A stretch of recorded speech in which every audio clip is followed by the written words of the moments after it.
Ang pagbabalik ng dating nobya ni Tatay.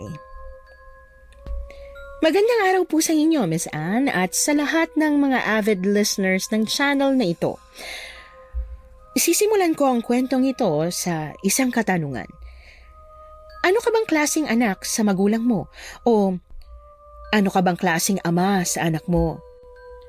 Noong mawala ang nanay ko, hindi ko naramdaman na may kulang sa akin. Pinalaki at inaruga ako ng tatay ko ng maayos sa abot ng kanyang makakaya. Pero ang lahat ng iyon ay nagbago noong bumalik ang dati niyang nobya. Umibig siya sa babaeng yon kahit labag sa kalooban ko. Ako nga po pala si Jean at ito ang aking kwento.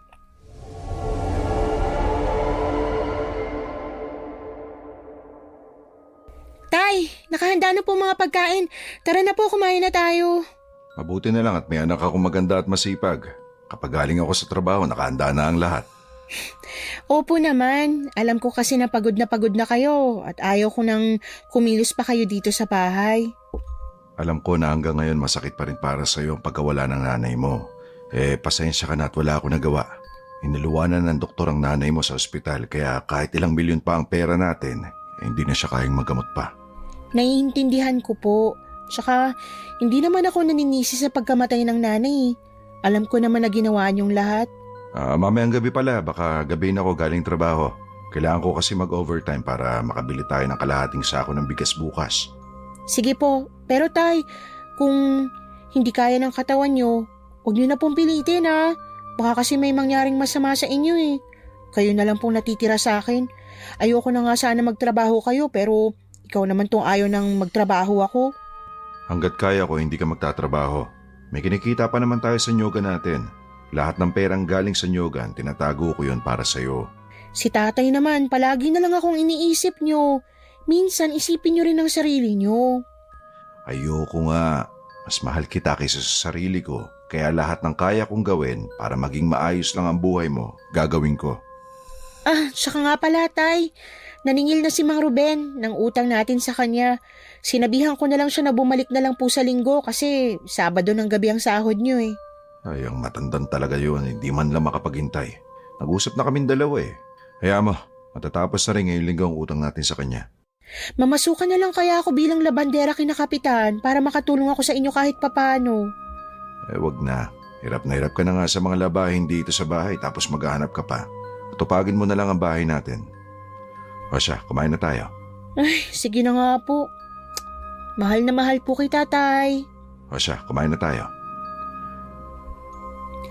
Kilalang mabait at mabuting ama sa akin si tatay ko. Kaya isa rin yun sa dahilan kaya maraming naiinggit sa akin. Lahat ginagawa niya at ayaw niya sa lahat ay mahirapan ako. Napakaswerte ko sa ama, Miss Anne.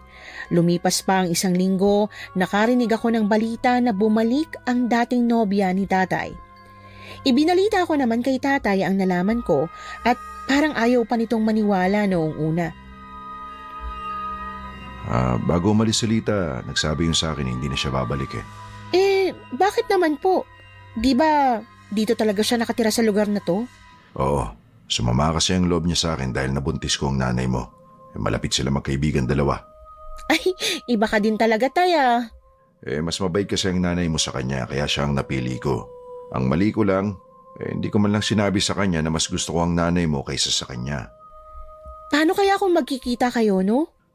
Sa akin, wala na rin naman yun. 2 dekada na rin ang lumipas eh. Kung sa bagay, naka-move on na rin siguro yon. Mamayang hapon nga pala, pupunta ako sa palengke. Gusto mo ba sumama? Opo, sige po. Tamang-tama, naubos ko na rin naman ang mga labahin eh. Hanggang sumapit nga ang hapon, pumunta kami ni tatay sa palengke. Hindi ko naman inaasahan na makakasalubong namin ang dating nobya ni tatay na si Ate Lita. Kilala ko rin ito dahil na rin sa mga kwento ni nanay noon.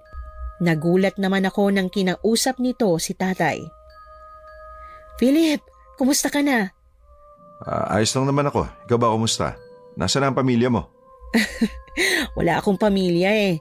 Nawalan ako ng gana na mag-asawa. Ito na ba yung anak niyo ni Joanna? Oo, yan si Jean. Ay, dalagang-dalaga ka na, Gina. Opo, 20 anyos na po ako. At saka nga pala, nabalitaan ko yung nangyari kay Joanna. Gustong-gusto ko nga sanang umuwi nun para man lang makaabot ako ng burol niya. Kaso, nagkataon kasi na nagkasakit ako. Ayos lang yun. Biglaan lang din naman kasi ang pagkamatay ng asawa ko eh. Tay, sasakay na po tayo ng tricycle. Sige Lita, mauna na kami ha. Mag-iingat kayong dalawa ha. Napapansin ko na lang na nailang si tatay sa akin noong mga oras na yon. Maganda pa rin si Ate Lita at maputi kahit na may edad na ito. Napakabata pa rin niyang tingnan. Alam ko naman na may kakayahan sa buhay si Ate Lita. Malawak ang kanyang lupain at may mga negosyo.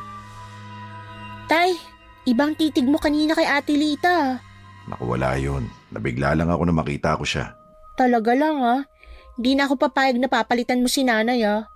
Hindi no, mahal na mahal ko kaya ang nanay mo. Mabuti naman. Dapat hanggang sa mamatay po kayo, si nanay lang ang huling babaeng mamahalin nyo. Pero may iba ako. Parang bata pa rin si Ate Lita kung tingnan ano. Sinabi mo pa, galing Maynila eh. Ang akala ko ay yun ang una't huling pagkikita ng tatay ko at ni Ate Lita.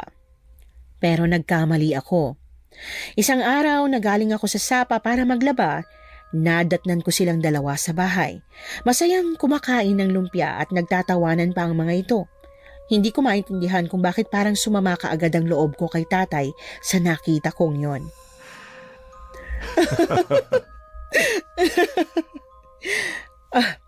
Jean, halika, sumabay ka na dito sa amin. Ito kasing si Lita, may dalang lumpia. Hindi ba paborito mo to? Busog pa po ako. Jean naman, wag mo namang tanggihan ang dala ko. Ginawa ko talaga to para sa inyong dalawa ng tatay mo. Ha? Bakit naman po? Maaasikaso ko naman si tatay kahit ako lang na mag-isa eh. Gusto ko lang naman na maging kaibigan ulit ang tatay mo. Tsaka nga pala iha, may matandang babae na dumating dito sa atin. Ang pangit ng itsura, kakaiba. Mag-iingat ka kasi baka aswang yon. Opo, sige na, kumain ka na ng lumpiang dala ko. Masarap ito iha. Sige po, magsasampay lang po muna ako. Iha, walang ibig sabihin itong pagbisita ni Lita sa atin ha? Patay na naman ang nanay mo, kaya siguro ayos lang kung makipagkaibigan ako sa tatay mo, hindi ba? Walang problema po, basta makipagkaibigan ka lang. Habang nagsasampay ako sa labas ng bahay, may naaninag akong damit na kulay itim doon sa likod ng malaking mangga. Tinatangayon ang hangin, kaya alam kong may taong nakatayo doon. Dahan-dahan akong naglakad papunta sa kinaroroonan ng puno ng mangga at laking gulat ko nang makita ang isang matandang babae. Natakot pa ako sa itsura nito. Iha, pasensya na kung nagulat kita ha. Ayos lang po. Ano pong ginagawa niyo rito? Namamasyal lang ako, iha. Masarap kasi ang hangin dito banda kaya dito na ako natagalan. Ganun po ba? Sige po, maiwan ko na po kayo. Sandali lang.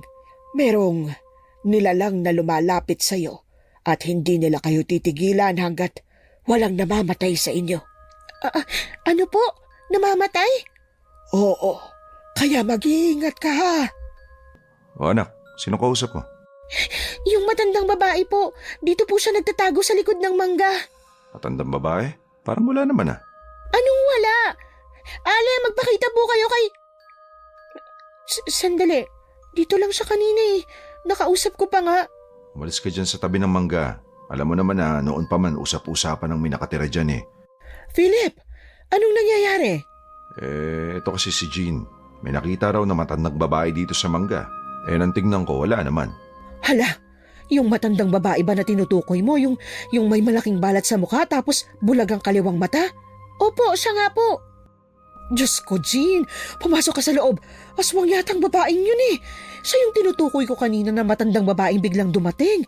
Maraming ang natakot nang makitang itsura niya Nagsitayuan ang balahibo ko sa aking nalaman ng mga oras na yon. Hanggang lumipas pa ang mga araw, madalas na umuuwi si tatay ng bahay na lasing. Minsan nakikita ko rin itong may dalang sigarilyo. Napag-uusapan na rin si tatay sa aming lugar dahil alam ng lahat na hindi nagbibisyo ang tatay ko. Hindi ganoon ang tatay ko kaya kinausap ko siya dahil baka may sinasarili itong problema. Tay, bakit po lasing na naman kayo? May bitbit pa kayong alak. Ilang araw nang sunod-sunod ang paglalasing nyo ah. May problema po ba kayo? Wala naman. Gusto ko lang mag-inom para makatulog ako na maayos. Bakit naman hindi kayo makatulog? Palagi ko kasing naalala ang nanay mo. Simula nang bumalik si Lita, nakikita ko sa katauhan niya si Joanna. Hindi ko na maintindihan ang sarili ko. Huwag po ninyong sabihin na nagkakagusto na kayo sa babaeng yun. Paano kung sasabihin ko na oo? Magagalit ka, hindi ba? Kaya hindi ko na alam kung paano ko ilulugar ang sarili ko. Hindi naman kita gustong saktan. Lumayo na kaya kayo sa babaeng yun, tay. Nagkaganyan lang kayo simula nung dumating yun eh. Mabait naman si Lita. At parehong-pareho nga siya ng nanay mo eh. Ayaw mo bang magkaroon ng pangalawang ina? Ayoko po. Sapat na po kayo sa akin. Anak, hindi ko alam kung hanggang kailan ko itatago ang nararamdaman ko kay Lita. Kung darating man ang araw na nagkakagusto ako ulit sa isang babae, sana huwag mong isipin na pinapalitan ko ang nanay mo. Kaya yata kayo nahuhulog sa kanya kasi panay ang balik niya dito sa bahay. Paano ba naman? Palagi may dalang pagkain. Mamaya ginagayuman na pala kayo ng babaeng yun. Hindi ka naman bulag para hindi mo makita na maganda si Lita. Alam ko naman po na maganda siya. Pero dapat tahimik ng buhay natin kung di siya nagpapakita sa inyo eh. Lahat na ng mga tao dito, kayong pinag-uusapan. Hayaan mo na ang mga taong yan. Kanya naman talaga sila eh. Pag may nagawa ka mabuti, hindi ka nila pag-uusapan. Pero kung makagawa ka ng mali, pag-uusapan ka. Tay, kasi nga po nagugulat sila kung paano kayo nagkaroon ng bisyo. Sa ngayon nga po, parang natatakot na ako sa inyo kapag lasing kayo eh. Madalas na kayo nagbabasag ng mga plato natin. Ba't ka naman matatakot sa akin? Tatay mo ko. O siya, matulog ka na at uubusin ko lang tong isang bote ng tuba. Napabuntong hininga na lamang ako habang pinagmamasdan si tatay. Pinabayaan ko na lang siya. Isang umaga, nagulantang naman ako sa dalang balita ni Ate Lita. Maaga kasi itong dumating sa bahay. Maski si tatay ay halos hindi rin makapaniwala sa mga nalaman niya. Sino naman kaya nagnakaw ng mga alagang baboy ni Kumpare Goryo? Hindi nga ninakaw. Hinanap nila yung baboy at doon nila nakita sa likod lang din ng bahay nila. Patay na at gutay-gutay ang katawan. Kawawa naman si Paring Goryo, no? Nangungutang pa yun para may ipakain sa baboy niya. May nakakita rin daw sa nilalang na yun kagabi na lumabas ng kagubatan. Yung nilalang daw na yun, malaking aso na mabalbon, tapos kulay itim. Hindi kaya isinumpa ng diwata ng kagubatan ng baryo natin? Ay, ewan ko, hindi ko rin alam. Basta, kaya ko lang naman ito sinasabi para mag-ingat kayong dalawang mag-ama nang sa ganun walang mangyari sa inyo. Salamat talaga, Lita, ha? Walang anuman. May dala nga pala akong ulam na menudo. Kumain na kayong dalawa. Busog pa po ako eh. Tsaka, kung pwede lang, wag na po kayo araw-araw na maghatid ng mga ulam dito. Nakakaya na po kasi sa inyo eh. Ay, bakit ka naman mahihiya? Hindi naman kayo nang hihingi. Ang gusto ko lang naman, mabigyan kayo kasi sobra lang naman yan. Ganyan kasi ang anak ko, Lita. Sobrang mahihain sa lahat ng bagay. Hindi lang yan. Manang-mana talaga sa nanay niya, no? Napakamahiyain. Kilala kong nanay mo at magkaibigan kami, kaya huwag ka nang mahiya sa akin, ha? Tumango na lamang ako at pilit nang umiti sa kanya. Ayaw ko naman na maging maldita kay Ate Lita dahil nandyan si tatay. Pinalaki niya akong maayos at tinuruan ng magandang asal. Hanggang sumapit na naman ang dilim. Lumabas ako nang inutusan ako ni tatay na bumili ng tuba. Wala nang mga tao at biglang nagsitayuan ng mga balahibo ko nang may umalulong na aso. Nang lumingon ako, saktong dumaan ang matandang babae para tumawid sa kabilang kalsada. Ale, saan po kayo galing? Naghanap lang ako ng makakain. Umuwi ka na dahil gabi na. Baka makita ka ng aswang at baka patayin ka niya. Bibili pa po kasi ako ng tuba ni tatay eh. Ano pong laman ng sakong hila-hila ninyo? Wala ito. Mas magandang umarte ka na lang na wala kang napapansin. Minsan kasi, napapahamak tayo dahil sa kuryosidad natin. Huwag mo nang sabihin sa ibang nakita mo ha. Opo, mauna na po ako. Nandyan lang ang aswang sa paligid. Naghahanap ng magandang pagkakataon kung paano makakakain ng tao. Sa ngayon, magpasalamat na lang ang lahat at hayop pa ang kinakain niya. Mas lalo niyo naman po akong tinatakot eh. Hindi kita tinatakot. Nagsasabi ako ng totoo. Kung ayaw mong mapahamak, kaibiganin mo ako. Gusto mo bang sumama sa akin para makita ang dala ko? Nako, wag na po. Maiwan ko na po kayo. Sobra akong natakot nang makita na may bahid ng dugo ang sako ng matandang babae. Kakaiba ang ngiting pinapakita niya sa akin. Yun bang ngiti na matatakot ang isang tao? Pagkarating ko naman sa bahay, nagtaka si tatay nang makita kong hingal na hingal at pawisan. O na paano ka? Nasaan ang tobako? Tay, may nakita ako doon. Yung matandang babae. May dalang sako tapos hila-hila niya yung patawid ng kalsada. Nakita kong gumagalaw ang laman ng sako. May bahid pa ng dugo. Ano? May ginawa ba siyang masama sa'yo? Wala naman po. Niyaya niya po ako sumama sa kanya kaya tumakbo ako ng mabilis. Akala ko may ginawa siyang masama sa'yo eh. Hindi na lang ako iinom ngayon. Magpahinga ka na. Pasensya ka na kung inutusan pa kita. Aswang yata talaga yung matandang babaeng yun eh. At malakas ang kutob ko na tao yung laman ng sakong yun. Mas lalong lumala ang nangyayaring pagkawala ng mga hayop sa lugar namin. Napabalita rin na may nagkakasakit na mga bata kaya naging dagsaan ng mga ito para magpagamot sa center. Iisa lang ang sintomas ng kanilang sakit, ubo at nagsusuka ng dugo. Dumating din kami ni tatay sa center at nakita rin namin doon ang matandang babae.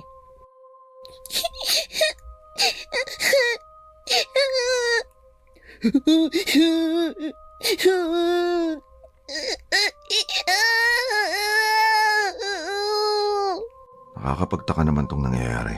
Sabay-sabay pa talaga nagkakasakit ang mga bata. Kaya nga po tay, narinig ko rin yung sinabi ng midwife kanina na baka raw kulangin ang gamot na binigay mula sa bayan. Ang layo ng bayan dito. At kapag hindi pa nadagdagan ng mga gamot, posibleng mamamatay ang mga batang yan. Jean, yan ba ang matandang tinutukoy mo na nakita mong may dalang sako? Opo, siya nga po. Lalapitan ko nga. At ano naman ang gagawin mo? Kakausapin ko lang siya. Kailangan nating itabo yung matandang yan kung may dala siyang malas. Alam niyang mahirap na nga mga tao dito sa atin. Dito pa talaga siya gumagawa ng kasamaan. Tay, baka po magkagulo mamaya. Ay, hindi. Wala naman akong gagawin na ikasasama niya. Kakausapin ko lang siya ng mahinahon. Tay, wag na po. May kailangan ka ba? Oo, umalis na po kayo dito sa baryo namin. Maawa naman kayo sa mga bata. Bakit mo naman akong pinapaalis? Wala naman akong ginagawa sa iyo eh. Sa akin nga, totoong wala kang ginagawa pero sa mga bata meron. Kayo po ang may dahilan kung bakit nagkakasakit sila eh. Walang-wala na nga mga tao dito kaya maawa ka naman. Hindi ko maintindihan kung anong sinasabi mo. Hindi ko po nagugustuhan ang mga titig niyo sa mga bata dito. Tay, tama na po. Hindi ba sinabihan na kita na huwag mong sabihin kahit kaninong nakita mo? Sinabi mo ba sa tatay mo? Oo, sinabi niya po sa akin. Kaya umalis na kayo dito sa amin. Wala kang karapatan na paalisin ako rito. Hindi mo naman pagmamayari ang baryong ito. Lahat kayo masama ang tingin sa akin. Bakit? Nahuli niyo ba akong kumakain ng tao? Wala akong sinasabi na ganyan ha. Kahit hindi mo sabihin, alam ko kung anong gusto mong iparating. Aswang ang tingin niyo sa akin, hindi ba? Tatay naman kasi sabing tama na eh. Maraming tao ang napatingin sa kinaroroonan namin ng mga oras na yon. Hanggang sa merong binatang lalaki na lumapit kina tatay at Aling Rosa para awatin ang mga ito. Sobrang nagagalit na ang matandang babae pero si tatay kalmado pa rin. Tama na po yan. Matanda na po si Aling Rosa kaya huwag niyo na pong patulan. Kinakausap ko lang naman siya na maayos. Wala naman ako sinabing masama sa kanya. Totoo naman kasi ang sinasabi ko. May dala yatang malas ang matandang to kaya nagkakasakit ang mga bata. Alam ko po na kaya niyo tinatawag na aswang ang matandang to dahil sa kakaiba niyang aura. Pero hindi naman po kasi yun yung basihan. Pasensya na po talaga, Aling Rosa. Nangako ka sa akin na hindi mo sasabihin ang mga nakita mo. Mukhang tinatakot niyo pa po ang anak ko Umalis na tayo, Tay. Tara na. Aling Rosa, umuwi na po kayo. Huwag na po kayong tumagal dito sa center. Baka kasi iisipin nila na kaya ka nandito para sa mga bata eh. Salamat, Marco. Ibang-iba na talaga ang mga taong ito. Magpahatid na tayo ng tricycle sa bahay, Tay. Sino naman kaya ang lalaking yon? Hindi ko po alam. Bagong salta lang yata din dito sa baryo natin eh. Kinampihan niya pa talaga ang matanda. Dapat nga palayasin na yun eh. Sa susunod, huwag niyo na lang pagsabihan ng matandang yun. Paano kung totoong aswang siya, tapos gantihan niya tayo? Oo na. Oh, dito na tayo sa bahay. Ikaw na lang ang magbayad sa driver ha. Sige po. Bakit kaya bukas ang pintuan ng bahay natin? Aba, ewan. Baka naman nakalimutan niyo pong isara kanina. Hindi nakasarado yan bago tayo umalis eh. Tara, pumasok na lang po tayo. Tay, umuusok yata sa kusina natin tapos... may naaamoy yata akong mabangong niluluto Lita, ikaw? Ay, oo. Naku, pasensya na kung kusa akong nagluto dito sa bahay ninyo ha. Nawalan kasi ako ng gas sa bahay. Ang alam ko nasa center kayo kaya nagluto na lang ako para makakain na kayo kaagad. Ay, salamat. Bango-bango niyang niluluto mo Bigla ako nagutom. Ay naku, sandali na lang ito. Pakukuluan ko na lang ang huling sahog. Napasandal ako sa dingding habang pinagmamasdan si Ate Lita na sobrang busy sa kusina. Alam ko na ginagawa niya yon para mas lalong makuha ang loob namin ni Tatay. Pero kahit anong gawin niya, labag pa rin ako na magustuhan siya ni Tatay. Ipaghahanda ko na lang kayo ng pagkain ha. Ito na pala yung tubig ninyo. Baka nauuhaw na kayo. Oo, nauuhaw na talaga ako, Lita. Maupo ka na rito, Jean. Dito ka na sa gitna namin ng tatay mo. Hindi niyo naman kailangan pagsilbihan ako. Kayang-kaya ko na pong sarili ko. Di naman ako disable eh. Ano ka ba? Ayos lang sa akin. Tikman mo tong sinigang na baboy na niluto ko. Masarap yan. Mas masarap pa din pong magluto ang nanay ko. Biglang napatigil si Ate Lita dahil sa sinabi ko. Napatingin naman ako kay Tatay at pinanlakihan niya ako ng kanyang mga mata. Natahimik na lang din ako ng mga oras na yon at kinain ang mga hinanda ni Ate Lita. At saka nga pala, bala ko nga palang pumunta sa bayan para bumili ng mga gamot para sa mga batang nagkakasakit. Naku, malaki-laki ang gagastusin mo doon, Lita. Ang dami ba namang bata na may sakit sa center kanina Nakita ko nga doon yung matandang babae. Sinita ko siya kaya lang may isang binata na kumampi sa kanya. Hindi naman kasi natin maturo yung matandang babae na siyang dahilan ng lahat. Lalo at wala naman tayong ebidensya. Di na bale kung maubos lahat ng ipon ko. Ang mahalaga, makatulong pa rin ako. Simula noon hanggang ngayon, dala mo pa rin ang pagiging matulungin mo. Nag-iisa lang naman kasi ako sa buhay. Minalas kasi ako sa pag-ibig kaya total wala naman akong pamilya o anak. Itutulong ko na lang sa nangangailangan ng konting naipon ko.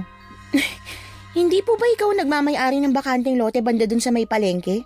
Oo, pero hindi na ngayon kasi naibenta ko na yun kahapon. Yung mayor, siyang bumili. Ang balita ko, patatayuan daw niya ng piggery yan dyan. Paano yan? Ang dami nakatira dyan tapos lalagyan niya ng piggery? Balita ko lang naman yun pero hindi pa kumpirmado. Sige na, kain ka pa, Jean. Salamat po Ang bait-bait niyo naman sa akin. Baka gusto mo akong samahan na pumunta sa bayan para bumili ng gamot. Ay, nako. Marami po kasi akong ginagawa Kailangan ko pa maglaba at saka maglinis ng bahay. Kung mag-aasawa lang sana ulit ang tatay mo, di may katungan ka na sana rito. Hindi na po. Kaya ko naman po lahat mag-isa Tsaka parang wala naman balak si tatay na mag-asawa uli. Ang sabi niya sa akin, si nanay lang ang huli niyang mamahalin hanggang sa mamatay siya. Di ba, tatay? Nagkatinginan sina Tatay at Ate Lita nang sabihin ko yon. Nahahalata ako naman sa kilos nila na pareho nilang gusto ang isa't isa. Kaya lang pilit nila itong tinatago. Mabait at maganda si Ate Lita pero hindi ko naiintindihan kung bakit mabigat ang loob ko sa kanya. Pagkatapos kong kumain, umalis na ako ng bahay para bumalik sa center nang sa ganon ay makatulong ako doon. Nagwalis muna ako sa paligid ng center at laking gulat ko nang lumapit sa akin ang binata. Tatay mo ba ang lalaking yun? Oo, bakit? Grabe naman siya kay Aling Rosa. Mabait naman yung matandang yun eh. Pero meron lang hindi kaaya-ayang muka. Tsaka hindi totoo ang chismis na isa siyang aswang ha. Paano mo naman nasabi na hindi totoo? Matagal mo na bang kakilala yung matandang yun? Ngayon ko lang din siya nakilala. Ang aswang hindi lumalabas sa araw. Yun ang pagkakaalam ko. Alam mo kasi, nung nakaraang gabi, nakita ko si Aling Rosa. May hilay-hilang sako at may laman yun. Nakita ko rin na may bakas ng dugo yung sako. Ang aswang hindi magpapahuli kapag nambibiktima. Hindi ko siya nahuli. Nagkataon lang talaga na nasa kalsada ako at patawid siya sa kabilang kalye. Nagsasabi ka ba ng totoo? Oo, tsaka simula nung dumating ang matandang yan dito, marami ng pagbabago nangyayari. Gaya nga nito, nagkasakit yung mga bata tapos may nawawalang mga hayop. Hindi ako maniniwala na aswang siya. At kung totoo man na siya nga talaga ang may gawa ng mga bagay na to, dapat nga na maging mabuti tayo sa kanya. Ang mga aswang hindi yan gagawa ng masama sa kapwa niya kapag hindi sila pinapakialaman. Bumabase lang ako sa mga nakikita ko. Kaya pala nandoon ang binatang yon sa center dahil tumutulong din ito. Naging matagal pa ang usapan naming dalawa hanggang sa nakilala ko rin siya.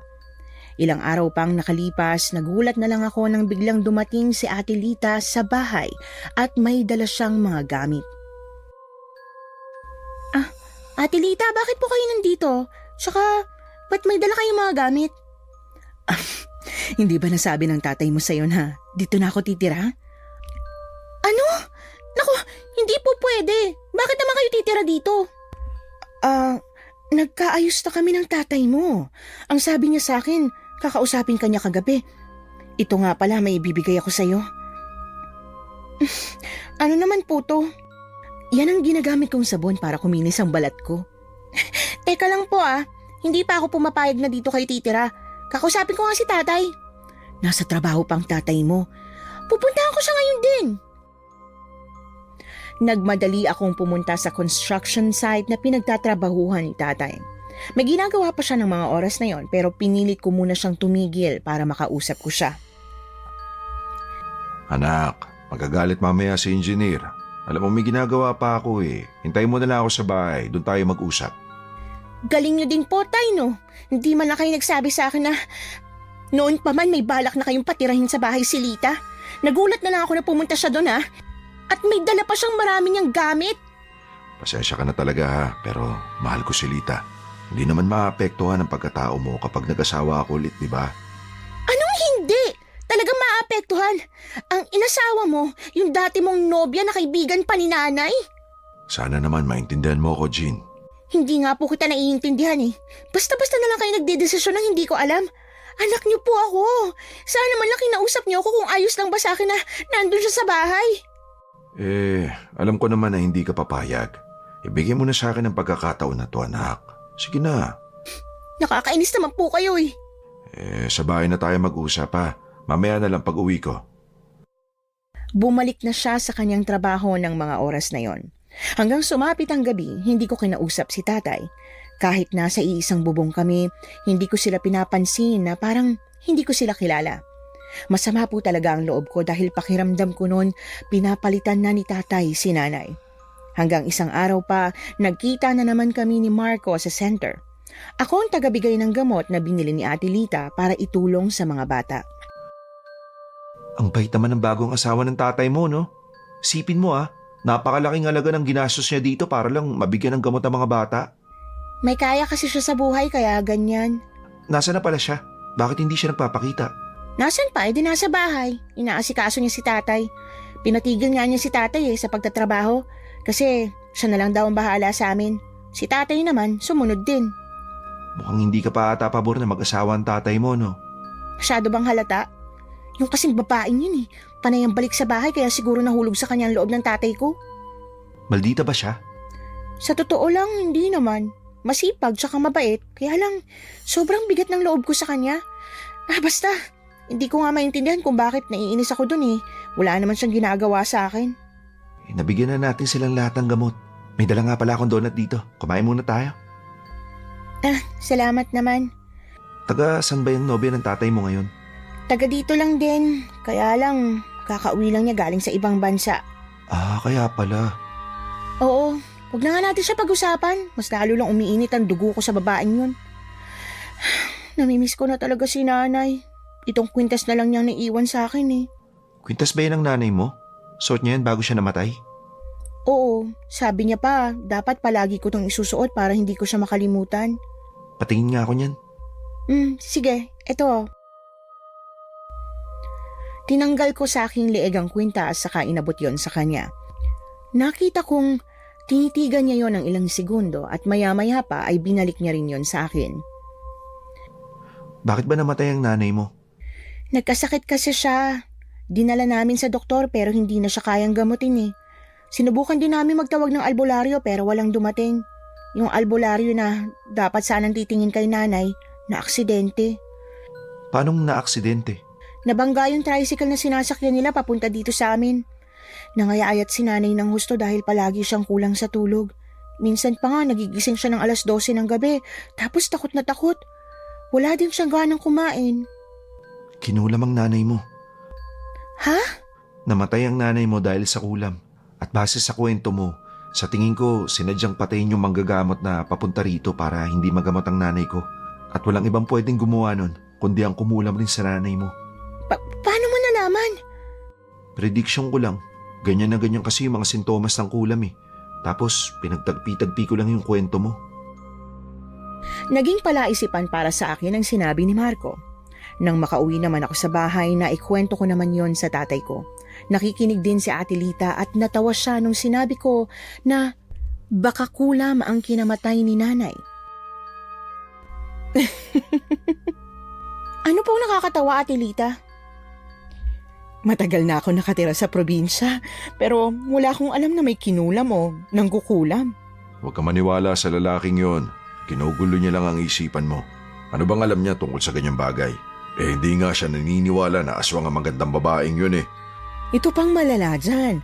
May isang kalabaw na naman ang natagpo ang patay dun sa may ilog. Ang sabi ng iba baka nalunod lang pero merong sugat sa leeg at tiyan eh. Aswang na naman ang may gawa noon. Tsaka Jean, walang kaaway ang nanay mo. Mabait yun kaya wala ako naisip na taong pwedeng kumulam sa kanya. May napagkwentuhan kasi ako nung sintomas ng mga sakit ni nanay. Hindi daw sintomas ng kulam. Jean, alam ko nasasaktan ka pa sa pagkawala ng nanay mo pero iha, 1 taon nang nakalipas oh. Hayaan mo nang mamahinga ang kaluluwa ng nanay mo. Naisip ko lang naman na paano kung totoo ngang kinulam si nanay? Kung kinulam siya, huli na naman ang lahat eh. Wala na siya. Patay na si Joanna. Tsaka may alam ba kayong nakaaway niya o taong may inggit sa kanya para kulamin siya? Wala. Sa katunayan, mahal na mahal nga siya ng mga tao dito sa amin. Kasi sobrang mapagbigay din yun. Kagaya mo, kakain na lang iluluwa pa para ibigay sa iba. Lalo na sa mga batang nagugutom. Kaagad ko na lang tinapos ang pagkain ko ng gabing yon. Nagpapahinga na ako sa kwarto ko pero hindi pa rin ako dinadalaw ng antok. Binuksan ko ang bintana para makalanghap ng masarap na hangin. Hindi ko naman inaasahan na makikita ko si Aling Rosa na nakatingin din sa akin. Nagsitayuan ng mga balahibo ko sa sobrang takot. Tay! Tay! Halika po! Ano nangyayari? Bakit parang takot na takot ka? Ayun! Tingnan mo! Hindi ba si Aling Rosa yan? Oo nga no. Bakit siya nandito? Hindi ko nga din po alam eh. Bigla ko nilang siyang nakita nung binuksan ko yung bintana. Isara mo na lang yan. Natatakot po ko, Tay. Baka biglang aatake yung aswang at kung ano nang gagawin niya sa akin. Philip, anong nangyayari? Dinig sa ban yung boses mo, Gina. Yung matandang babaeng nakita namin na umaligi dito sa bahay. Kaya pala parang hindi ako makatulog eh. Bakit ka ba kasi nagbubukas pa ng bintana? Alam mo naman na usap-usapan ng aswang dito sa baryo. Philip, baka natipuhan ng aswang yung anak mo. Hindi niya titigilan si Jean hanggat hindi niya to nakakain. Hindi ko naman nahayaan na mangyari yon. Dadaan muna siya sa itaas ng bangkay ko bago niya magalaw ang anak ko. Mas lalo akong kinilabutan sa sinabi ni Ate Lita. Doon din silang dalawa ni tatay natulog sa kwarto ko para mabantayan nila ako. Hanggang sa sumapit ang umaga, isinama ako ni tatay para puntahan ang matandang babae sa kubo niya. Sobra akong natatakot kaya lang wala akong magawa nung hinila na lang ako ni tatay. Naabutan namin yung matanda na nagpapakain ng aso niya at mga pusa. Aling Rosa, Ang aga-aga, bakit napasyal kayo? kayo nga po eh. Gabi ko pumasyal sa bahay. Napadaan lang naman ako doon sa bahay ninyo kagabi. Hindi ko naman alam na gising pa si Jean at magbubukas ng bintana. Ano po bang sadya niyo sa anak ko? Siya na lang ang natitira sa akin. Kaya wag na wag ka magkakamali na saktan ng anak ko. Wala akong masamang intensyon sa kanya. Gusto ko lang na makipagkaibigan kay Jean. Ayaw po kitong maging kaibigan, no? Pakiusap lang po, tantanan niyo na po ako. Hindi naman kita ginugulo ha. Nagkataon lang naman na nakita mo ako. Tigilan mo ang anak ko. Dahil kung hindi may kalalagyan ka sa akin. Hindi ako natatakot kahit aswang ka kung anak ko ang pag-uusapan. Akala mo ba'y masisindak ako sa'yo? Ah, ganun ba? Lintik ka! Ang tanda-tanda ko na pero sinaktan mo pa ako. Tay, bakit niyo naman siya sinuntok? Dapat lang yan sa kanya. Hindi naman po tama yung ginawa niyo eh. Umuwi na nga tayo. Humanda ka sa akin, Philip. Gaganti ako sa'yo. Aling Rosa, patawarin niyo na lang po si tatay. Halika na nga, tay. Nakakaubos kasi ng pasensya ang matandang yun eh. Gawa ba naman akong tawanan? Hindi. Hindi kayo ganyan. Bakit ang bilis-bilis niyong magalit ngayon? Ano ba nangyayari? Anak kita, kaya magagalit talaga ako. Hindi, tay. Ibang-iba ka na talaga sa dati. Lahat na lang dinadaan niyo sa dahas para makuha niyo ang gusto niyo. Tinuturuan ba kayo ni Ate Lita ng ganyan? Hindi, mabait si Lita. Hindi siya ganyan. Alam ko po na gusto lang ninyo akong protektahan pero hindi kayo ganyan noon. Hindi ganyan ang paraan ng pagprotekta niyo sa akin noon. Ang buong akala ko, pagkatapos na masaktan ni tatay ang matandang babae ay tatantanan na ako nito pero mas lalo pa siyang lumalapit sa akin. Palagi siyang nakasunod sa akin kahit saan man ako magpunta. Naiisip ko na kulang na lang maging buntot ko na siya. Kahit sa paglalaba ko sa may sapa, palagi niya pa rin akong sinusubaybayan. Aling Rosa, pati ba naman dito sa may sapa sunod pa rin kayo ng sunod sa akin? Kailan niyo po ba ako tatantanan? Bakit ba ayaw mong sinasamahan kita?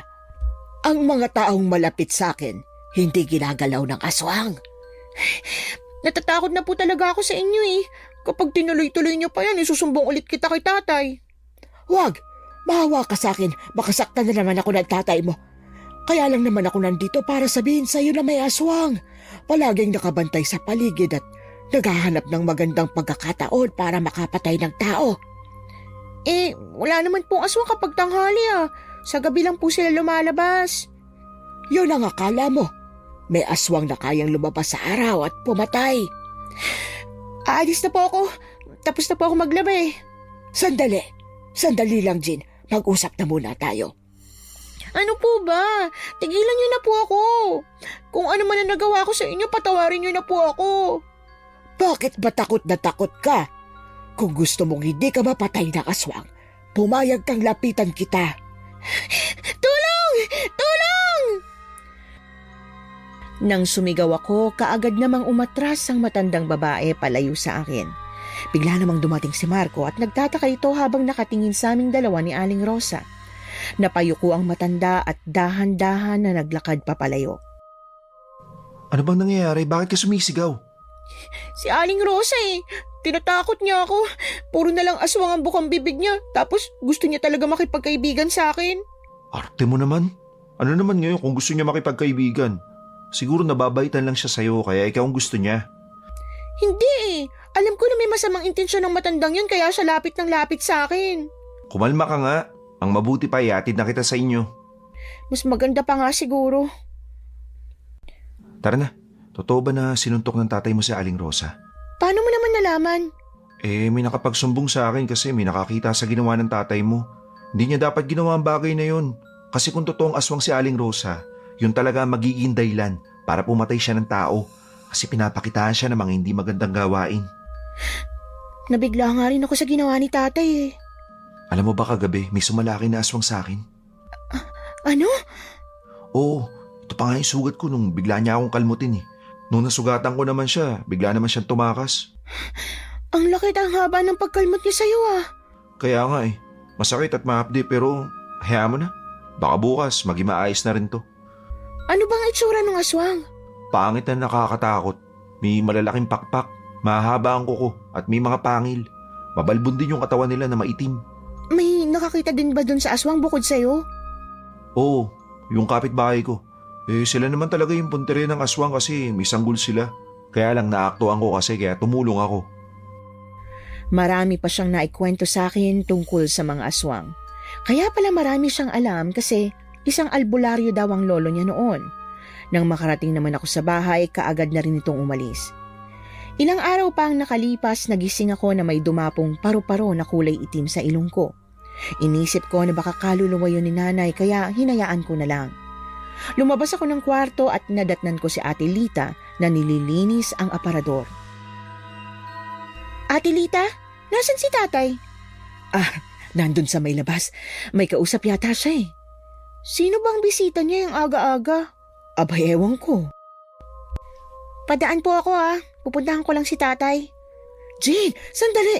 Itaboy mo yung paru-parong yan. Malas yan eh. Po? Oo. Ang paru-paro na kulay itim, pagmamay-ari ng isang demonyo. Itaboy mo yan, dalian mo. Bakit parang nagkakagulo ata kayong dalawa dito? Ito, tingnan mo. May paru-parong kulay itim na nakasunod kay Jane. Philip, isara mo nga yung pinto. Hindi ako makapag-focus dito sa ginagawa ko. Masyadong masilaw. Ay nako, nakalimutan ko na bawal ka pala sa sikat ng araw. Paluin mo yung paru-paro, Jean. Patayin mo. Itataboy ko lang po. Hindi naman po kailangang patayin eh. Sige na, itaboy mo na yan. Binuksan ko naman ang bintana at kaagad na pinalabas doon ang paru-parong kulay itim. Ilang araw naman ang nakalipas kagaya ng matandang babae, hindi din ako tinantanan ng paru-paro. Isang hapon inutusan ako ni tatay na bumili ng tuba niya. Nakasalubong ko naman si Marco at isa din siya sa nakapansin sa paru-parong kulay itim. Ang sabi sa akin ni Ate Lita at tatay, malas daw ang paru-paro na yan. Pagmamayari daw yan ng demonyo eh.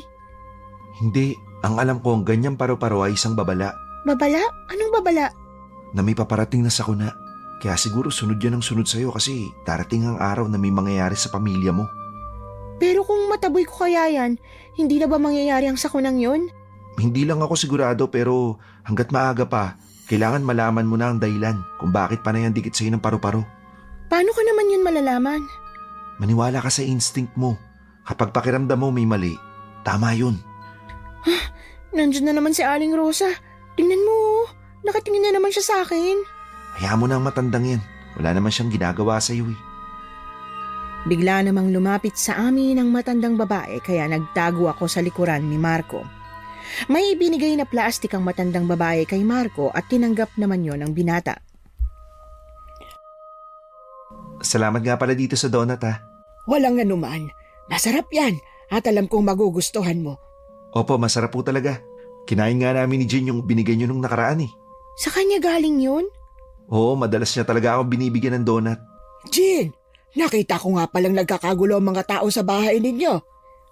Po, Oo, tapos sumisigaw ang nobya ng tatay mo. Binabanggit niya pangalan ng tatay mo. ano? Uwi na muna ako dahil baka may nangyaring masama kay tatay. Sasama na kita. Wag na ako na lang, dito lang kayo. Jane, sandali. Yun na yata yung pahiwatig ng paru-paro. Aalamin ko muna kung ano nangyari kay tatay. Mamaya na lang tayo mag-usap. Tumakbo ako pauwi sa bahay at nadatnan ko si Ate Lita na nakaupo sa tabi ni tatay habang umiiyak.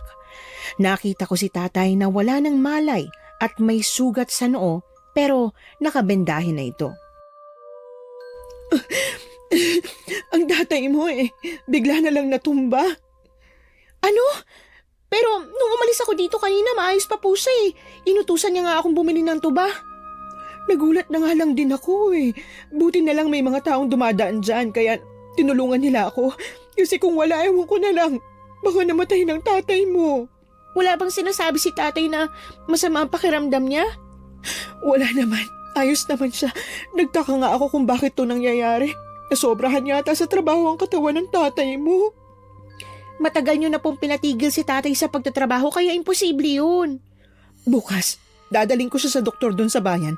Mas mabuti nang malaman natin agad kung anong sakit niya. Sige po, maraming salamat sa pag-aalaga sa tatay ko. Tay, ano pong nangyari sa inyo? Idilat niyo po ang mga mata niyo, Tay. Philip, idilat mo ang mga mata mo. Nandito na kaming dalawa ng anak mo. Sakit ng ulo ko. Tulungan niyo ako. Sobrang sakit ng ulo ko. Parang mabibiyak. Dahil po yata yun sa sugat niyo eh. Hindi. May bumubulong pa sa akin. Ang sakit na rin ng tenga ko. Hindi ko na to kaya. Ang sakit na talaga ng ulo ko. Kumalma ka. Bukas dadaling kita sa doktor para malaman ka agad ang sakit mo. Jean, parang susunod na ako sa nanay mo. Ang tenga ko, may bumubulong sa akin. May naririnig din akong tunog ng kampana. Tatay, parang pareho kayo ni nanay nung nararamdaman nun ah. Ano? Ganyan na ganyan din bang nanay mo noon? Oo, madalas niyang nirereklamo sa amin ang pananakit ng tenga niya dahil sa tunog ng kampana. Hindi kaya kinulam din si tatay? Hindi ako naniniwala sa kulam na yan. Huwag kang mag-alala. Masasagot din ang katanungan natin bukas kapag madala na natin sa doktor ang tatay mo. Hanggang sumapit ang umaga. Umalis na kaagad sina tatay at si Ate Lita. Wala akong magawa sa bahay kaya naisipan kong linisan ang kanilang kwarto. Sa ilalim ng kanilang higaan may nakita akong bulaklaki na t-shirt doon na may bahid ng dugo. Meron ding malaking punit ang damit. Dinala ko yon paalis ng bahay para ipakita kay Marco. Nagtitiwala ako sa kanya dahil magaan ang loob ko sa kanya. Pinuntahan ko siya sa may talyer na kanyang pinagtatrabahuhan. Bakit kaya maraming dugo ang damit na yan? Sa kwarto ni na tatay. Ang alam ko kay Ate Lita to eh. Kasi pambabae. Tsaka minsan ko na rin siya nakita na suot niya to. Tsaka mukhang ilang araw na kasi natuyo tapos ang lansa.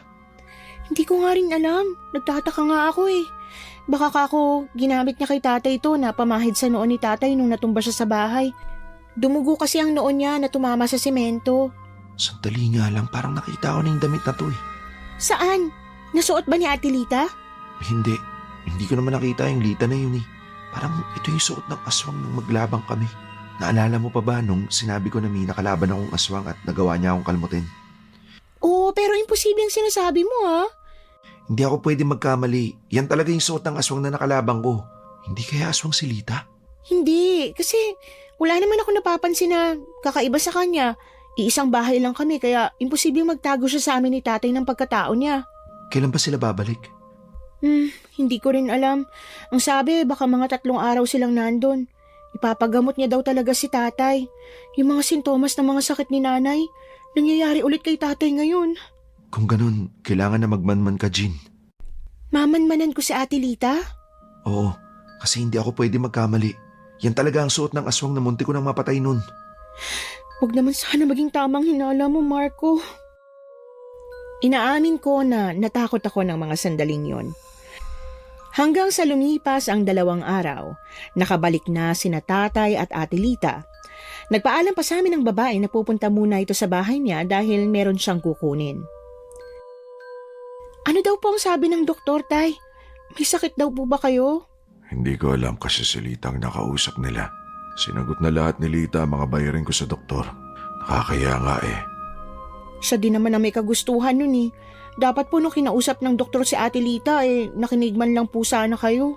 Hindi na ako sumama doon sa loob kasi pinatahi ni Lita ang sugat niya. Sugat? Saan siya may sugat?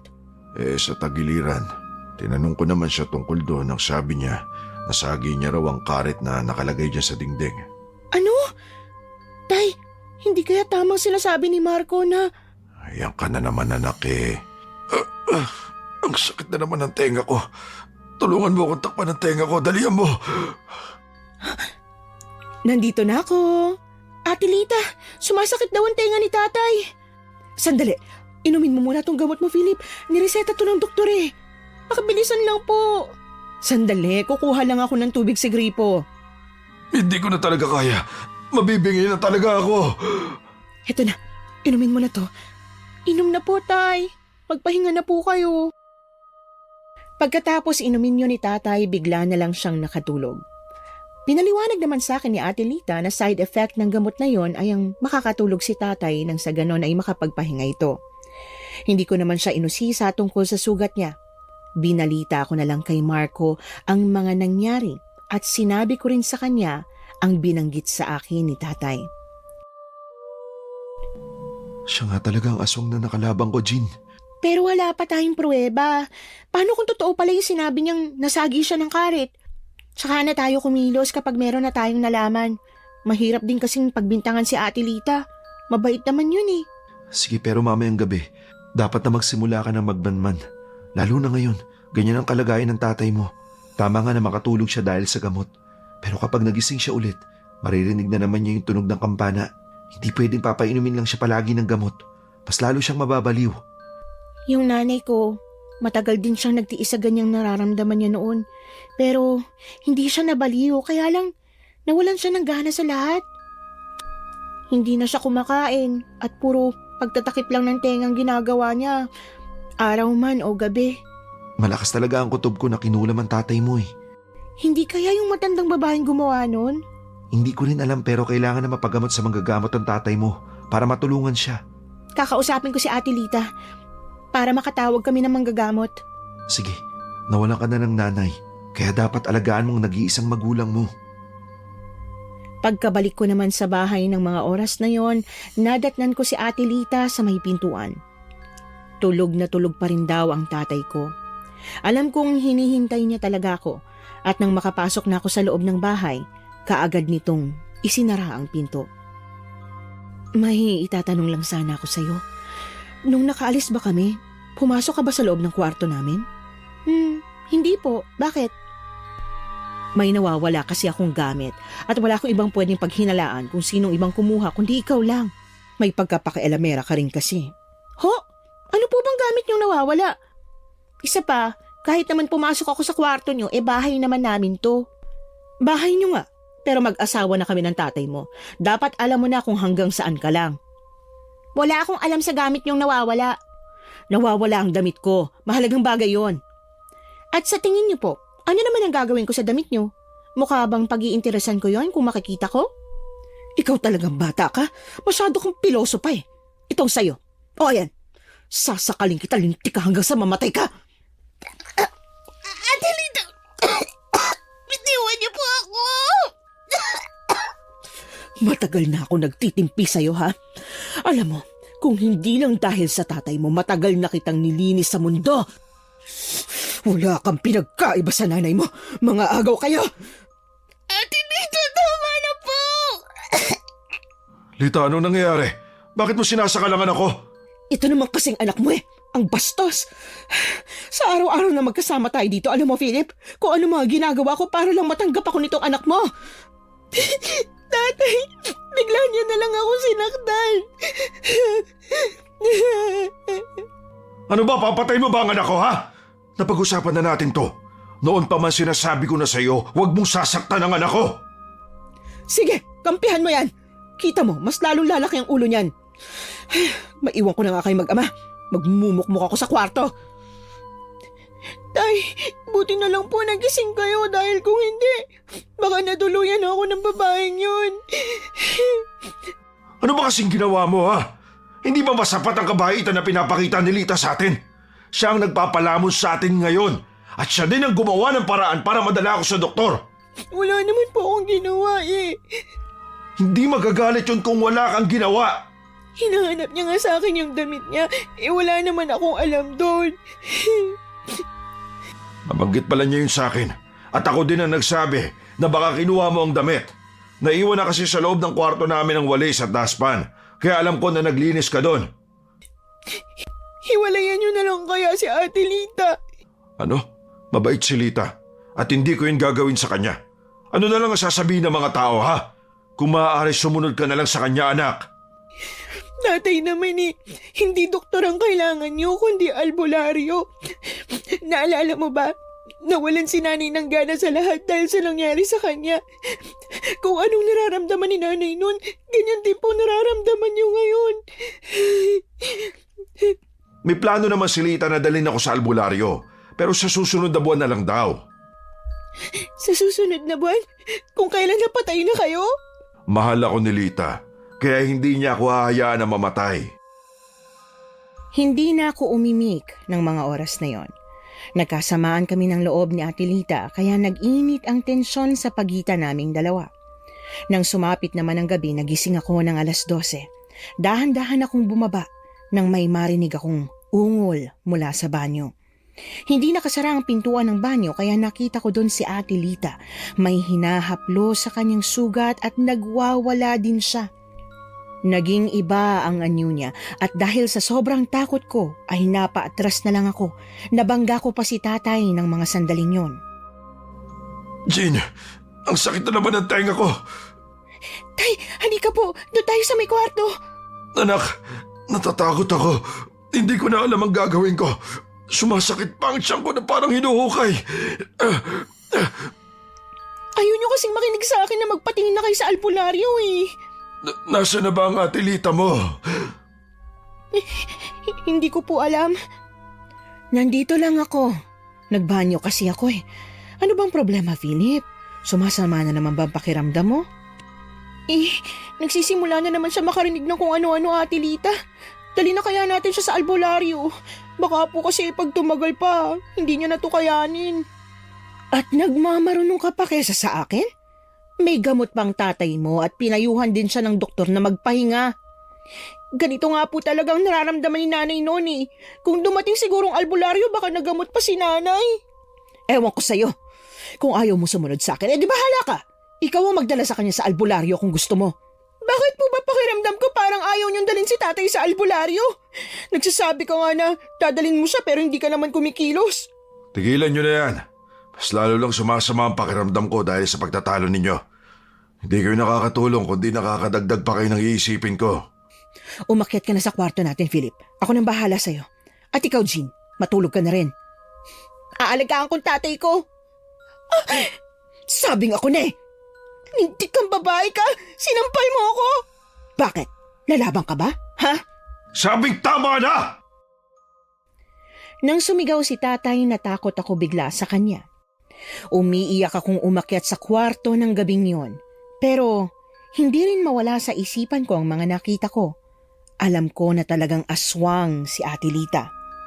Hanggang sumapit ang umaga, nagdesisyon akong umalis ng bahay nang hindi nagpapaalam sa kanila. Bala kong maghanap ng albularyo para mapagamot si tatay. Pumunta ako sa bahay ni Marco para humingi ng tulong. Ito, magkape ka muna. Nakakagulat ka naman ang aga-aga. Tapos napunta ka rito. Nagtampuhan na naman kayo ng tatay mo, no? Ngayon lang naman to nangyari na nagkatampuhan kami. Sobrang sumama ang loob ko sa kanya nung sinigawan niya ako kagabi. Anak niya ako kaya dapat sa akin siya sumusunod. Ano bang problema? Tama ka nga, Marco. Aswang nga si Ate Lita. Nakita ko siya sa banyo kagabi. Naghahaplos ng langis tapos naghiba ang anyo niya. Sabi ko na eh. Kaya pala ayaw niyang dalhin sa albularyo ang tatay mo dahil ayaw niyang malaman ang totoong pagkatao niya. Si tatay ngayon naging sunod-sunuran na lang kay Ate Lita. Naniniwala siyang mahal siya ng babaeng yun. Hindi kaya nagayuma ang tatay mo? Matino pa naman siya mag-isip, no?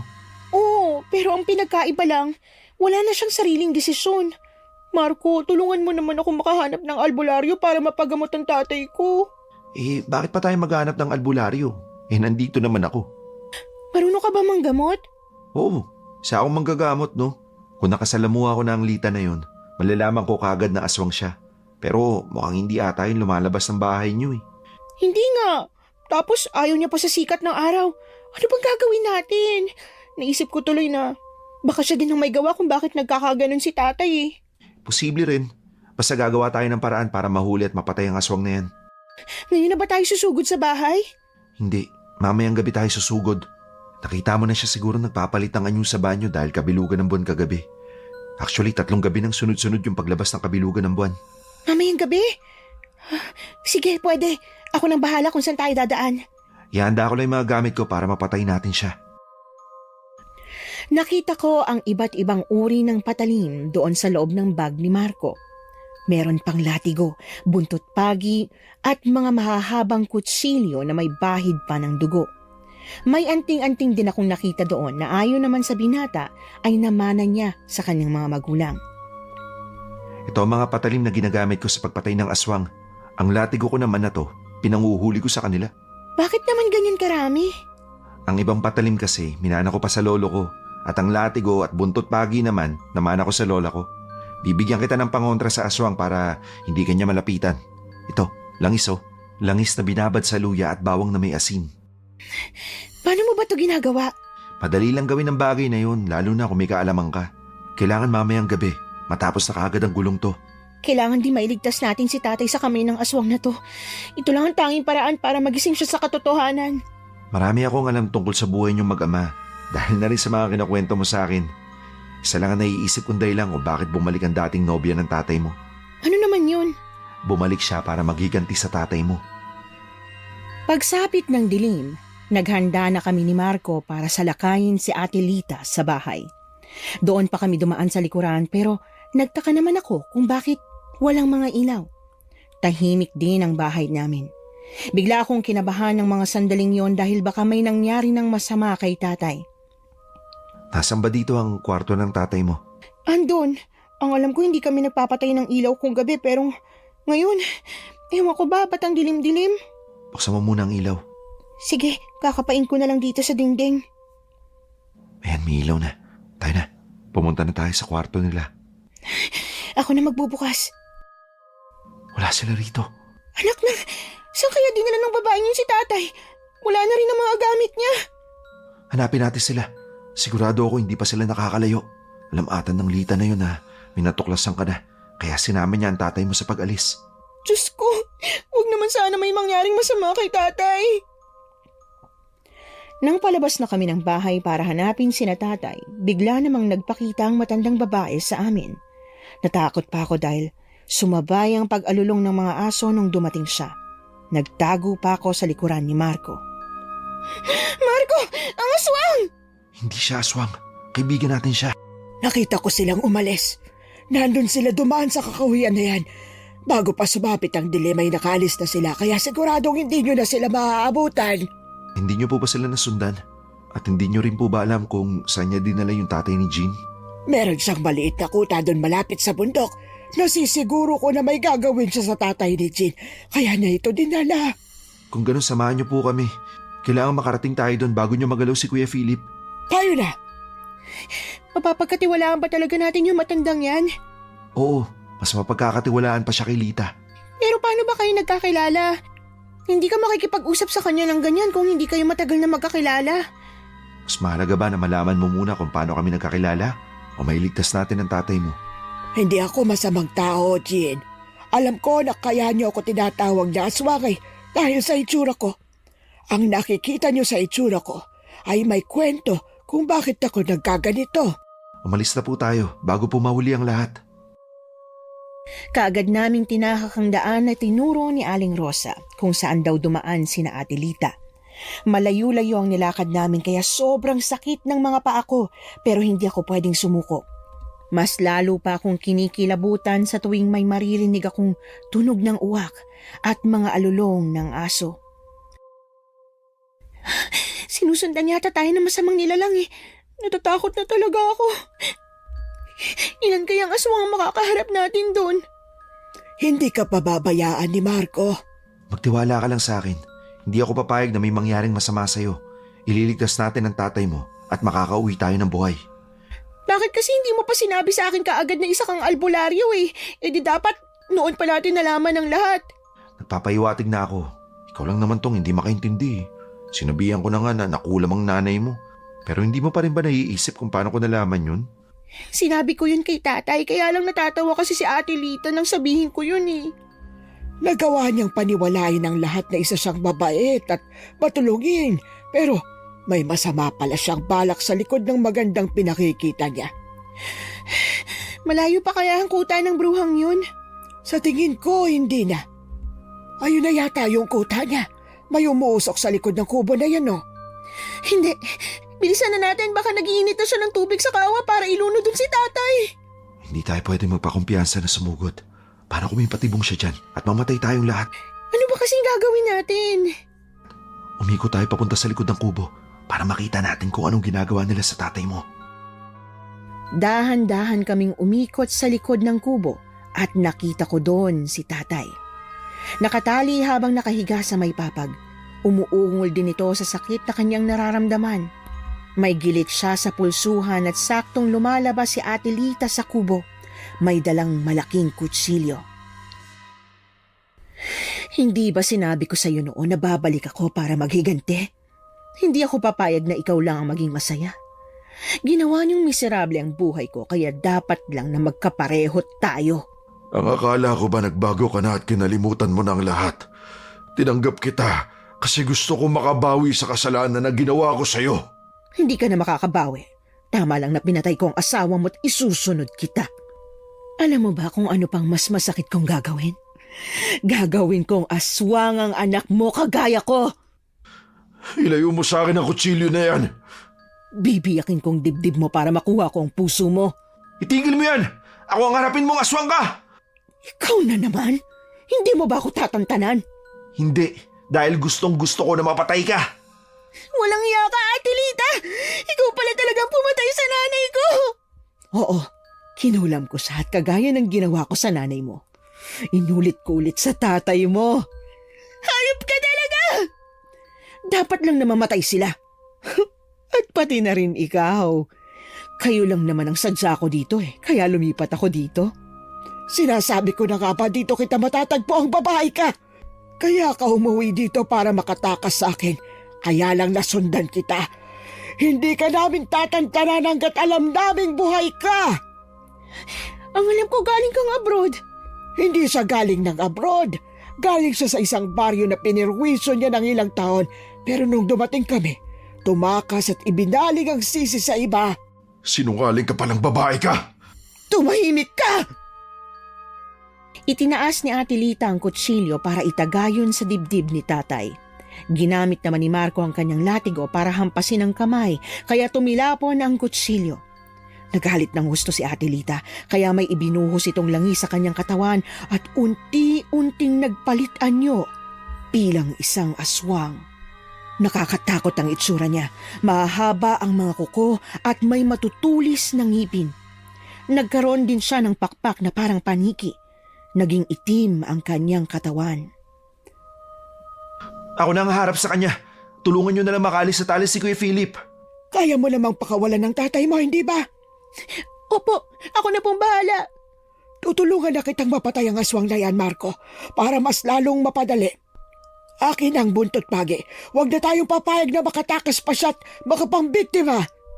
Sige po. Ngayon na, sugurin na natin siya.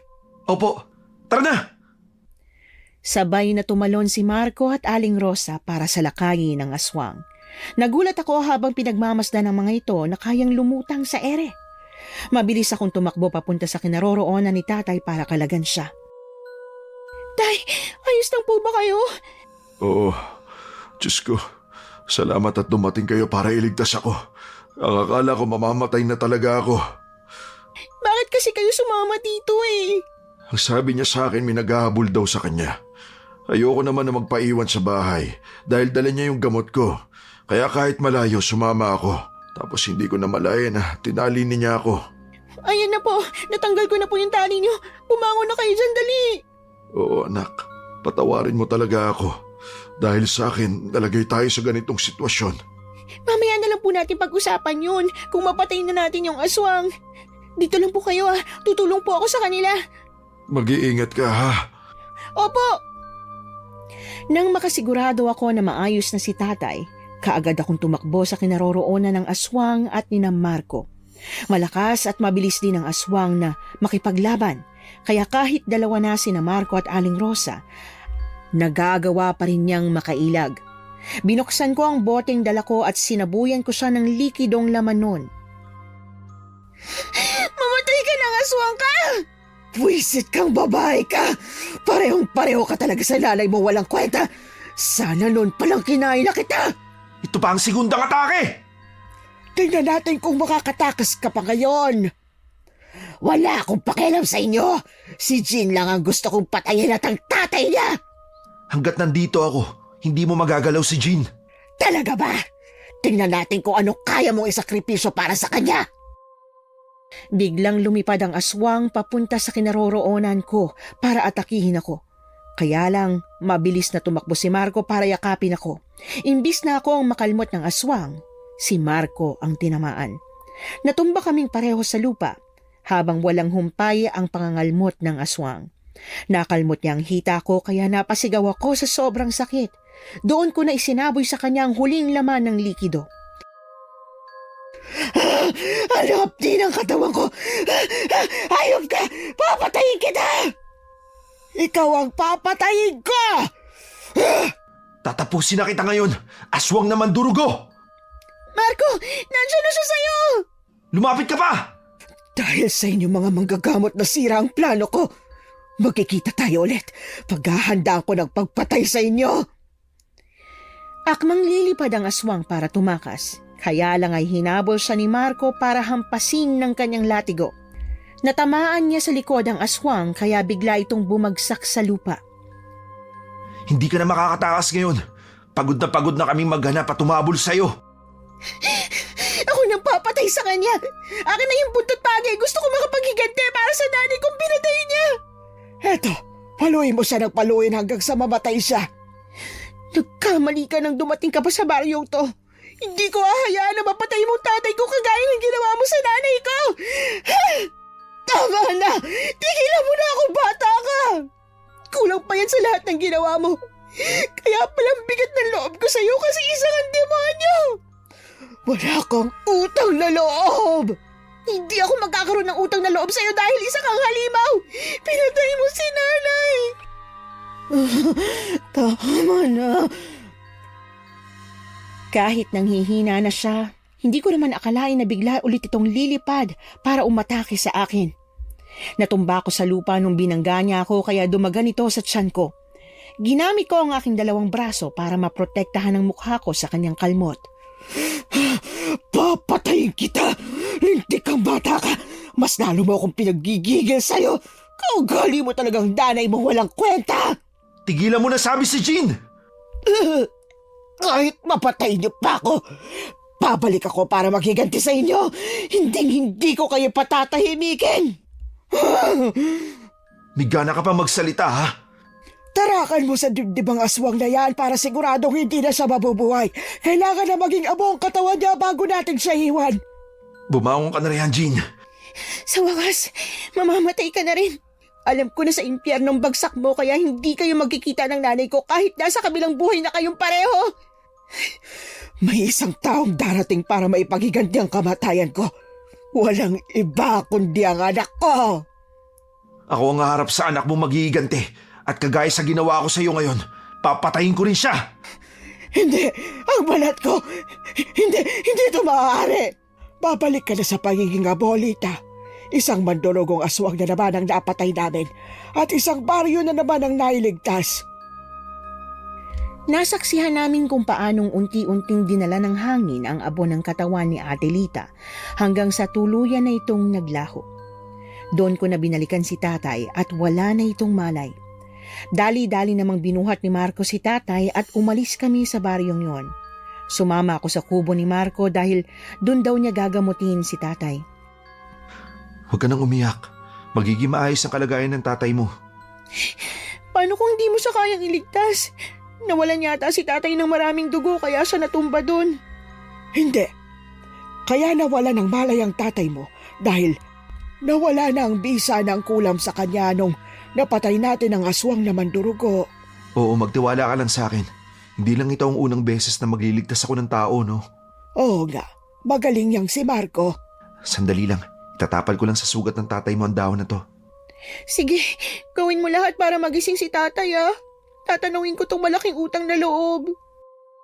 Magdamag akong hindi nakatulog dahil binabantayan ko na magising si tatay. Hanggang sumapit ang umaga, tsaka lamang ito nagising. Kaagad ko siyang niyakap dahil sa sobrang saya. Marami ka rin sugat, anak. Ginamot mo na ba yan? Opo, kaya ko naman tong sugat ko eh. Simpleng kalmot lang to ng aswang. Hindi lang yan simple. Namamaga pa oh. Salamat sa Diyos at ligtas tayong pareho. Aswang pala si Lita. Di ko man lang alam yun ah. Pero imposible. Paano niya kayang nagawa na itago ang pagkatao niya sa atin? Kaya niya tinago ang kanyang pagkatao para mahulog ka sa patibong niya. Nagtagumpay nga siya na paibigin ka, Philip. Aling Rosa, isa din kayo sa nagligtas sa amin. Patawarin mo ako sa mga nagawa ko sa inyo. Ang bilis ko kayong hinusgahan dahil sa kakaibang anyo ninyo. Kaya naging ganito ang mukha ko dahil 4 na dekada na akong manunugis ng aswang.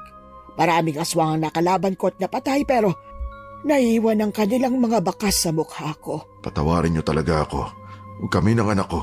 Patawarin mo kami dahil iniisip namin talaga na aswang ka. Ay, tapos na yon. Ayos lang sa akin. Ang mahalaga ay nagawa namin kayong iligtas sa aswang. Handa na pala ang pagkain. Kumain na tayo. Iyo, maraming salamat din sa iyo. Dahil hindi mo sinukuha ng anak ko na kumbinsihin na isang aswang si Lita. Wala po yun. Kaya ako lang naman po yung ginawa dahil ayoko siyang mapahamak. Na-appreciate ko talaga ang lahat ng naitulong niyo sa amin. Paano nga pala kayo nagkakilala? Lola ko kasi siya eh. Ano?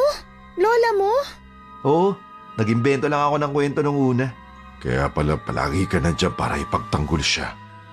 Oo naman po. Si Lola na lang din po yung natitira kong pamilya. Tara po, kumain na po tayo. Masaya kaming nagsabay na kumain noong araw na yon. Sobrang pasasalamat ko sa Diyos dahil bumalik na sa maayos ang aming buhay ni tatay. Hanggang makalipas pa ang ilang mga buwan, nanligaw sa akin si Marco. Hanggang dito na lamang po ang aking kwento. Maraming salamat po at more power sa inyong channel.